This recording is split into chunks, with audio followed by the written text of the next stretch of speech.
হ্যাঁ, DSLR camera দেখে আমার ক্যামেরা লজ্জা পাচ্ছে। যাই হোক, স্যার বউটা খুব সুন্দর পেয়েছে, মাশাল্লাহ। আসসালামু আলাইকুম গাইস, আশা করি আপনারা সবাই ভালো আছেন। তো আজকে হলো শুক্রবার, অফিসে আসছিলাম একটু কাজে, এখন আবার বের হয়ে যাচ্ছি। তো সকালটা দেখছি কিছুটা রোদ রোদ জল আছে। তো এখন উদ্দেশ্য হলো বাসার মুখো। বাসায় যাওয়ার পরে ওখান থেকে এক জায়গায় বা দাওয়াত খেতে যেতে হবে।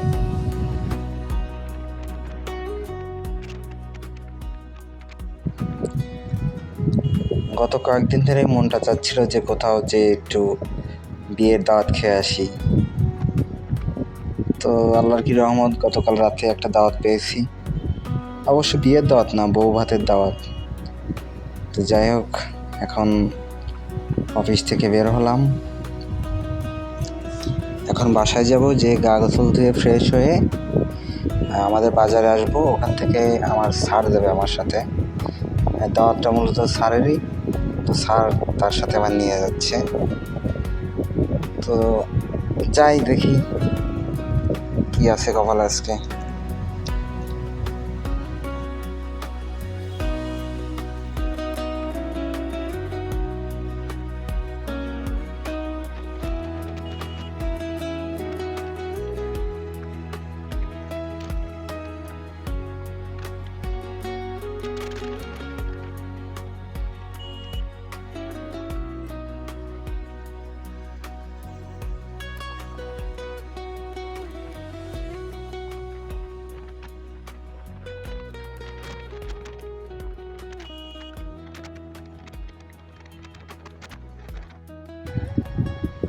যাই হোক, গন্তব্যের কাছাকাছি এসে জুম্মার নামাজটা পড়ার সৌভাগ্য হলো। এটা হলো রূপদিয়া গ্রাম।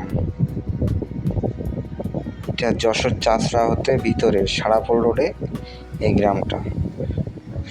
যাই হোক, এখানে নামাজটা পড়ে নিলাম। তবে দুঃখের বিষয় যে আসার সময় ক্যামেরা সেট করেছি কিন্তু চালু করতে ভুলে গেছি। তারপরে কোনো বিষয় না, যতটুকু দেখাতে পারি ততটুকু আপনাদের দেখাবো ইনশাল্লাহ। তো আজকে এখানে জুম্মার নামাজ শেষে মিলাদের অনুষ্ঠান ছিল, সেখান থেকে কিছু জিলেপি দিল। তো আমি যেহেতু মিষ্টি একটু কম পছন্দ করি, তো একটা ছেলেকে দিয়ে দিলাম। এখন স্যারের নিয়ে যাচ্ছি আমাদের সেই বউ ভাত অনুষ্ঠানের গন্তব্যে। তো এলাকাটা যেহেতু নতুন, আমি চিনি না, স্যার এর আগে একবার আসছে। তো স্যার যেদিকে যেতে বলছে আমি সেদিকে যাচ্ছি।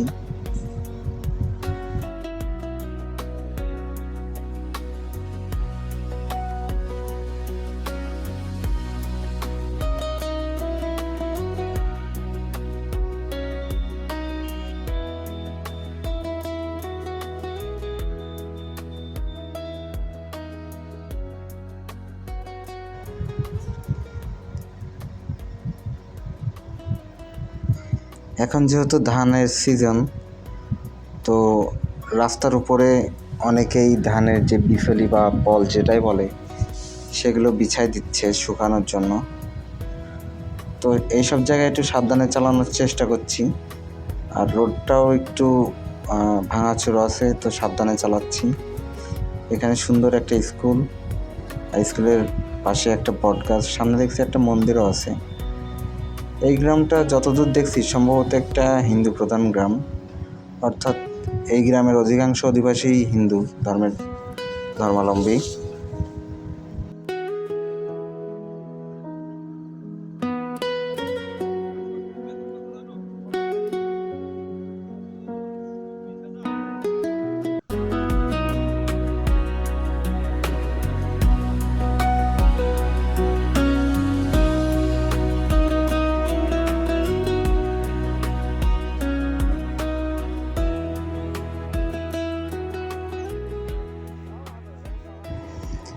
আজকের আবহাওয়াটাও খুব সুন্দর।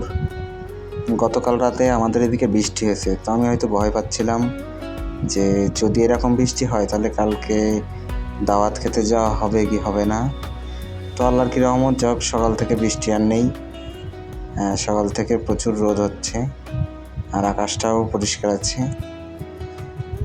তো যেটা বলছিলাম যে যেহেতু আমি এই পথ চিনি না, নতুন, গাড়ি আস্তে ধীরে চালাচ্ছিলাম, স্যার যেমনি যেতে বলছে সেমনিই যাচ্ছিলাম।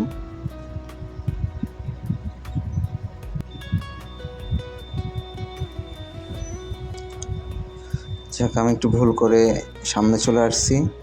আমাদের গন্তব্যের স্থান কিছুটা পিছনে রেখে এসেছি, যাকে এই পথে আমাদের যাওয়া লাগবে। কিন্তু পথের যে অবস্থা, প্রচুর কাদা, আমার চাকা স্কিড করতেছে, তারপরও যাই সাবধানে। আমি স্যারের অবশ্য নামাই দিয়েছি, কারণ দুইজন চড়ে এই পথে যাওয়া আমার পক্ষে সম্ভব না। তো স্যার বললো যে আচ্ছা তুমি আগে যাও, আমি পিছনে হেঁটে আসছি।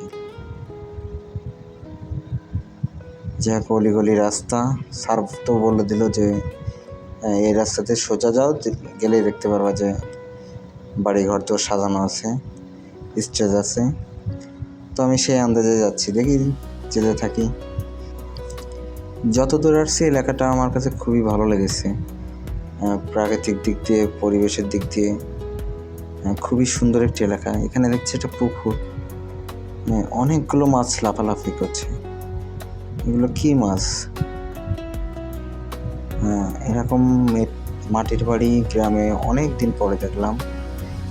যাই হোক, সামনে বিয়ে বাড়ির গেট দেখা যাচ্ছে।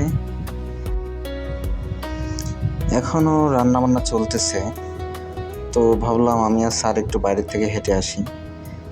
তো সামনে এসে দেখি যে পুকুরটা কিছুক্ষণ আগে আপনাদের দেখাচ্ছিলাম, সেই পুকুরটায় প্রচুর মাছ। আর এই মাছগুলো হলো কই মাছ, দেশি কই, যেগুলো চাষ করতেছে। তো এদের খাবার দেওয়া হয়েছে, সে খাবারগুলো আর কি খাচ্ছে। আমাদেরকে আবার ফোন দিয়েছে, তাই আমরা চলে আসলাম। এখানে এসে দেখি যে স্টেজ সাজানো হচ্ছে। এটা হলো আমাদের কনে, অর্থাৎ আমাদের স্যারের ওয়াইফ। তো স্টেজে আর কি ওনার ফটোশ্যুট করা হবে। যাই হোক, আমার ক্যামেরা লজ্জা পাচ্ছে ডিএসএলআর ক্যামেরা দেখে।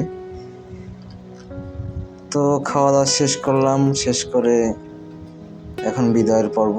আকাশে কিছুটা মেঘ জমেছে। তো ফেরার পথে আমরা অন্য পথে ফিরছি, কারণ যেহেতু নতুন একটা এলাকায় আসছি, দেখতে দেখতে যাবো, এটাই ইচ্ছা। পথ চলা যদি প্রশান্তি দেয় তাহলে একটু দূর হলেও সমস্যা হয় না। তো সেই কথা ভেবেই আমি আর আমার স্যার এই পথে আসলাম। রাস্তাটা একটু ভাঙাচোরা আছে মাঝে মাঝে। এখানে সুন্দর একটি স্টিলের ব্রিজও দেখলাম, আর সরু রাস্তা, সিঙ্গেল লেন। তো চলতে চলতে আমরা চলে আসলাম চাষড়া বাজারে। তো আজকের ব্লগে এই পর্যন্তই। আশা করি আপনারা সবাই ভালো থাকবেন। আল্লাহ হাফেজ।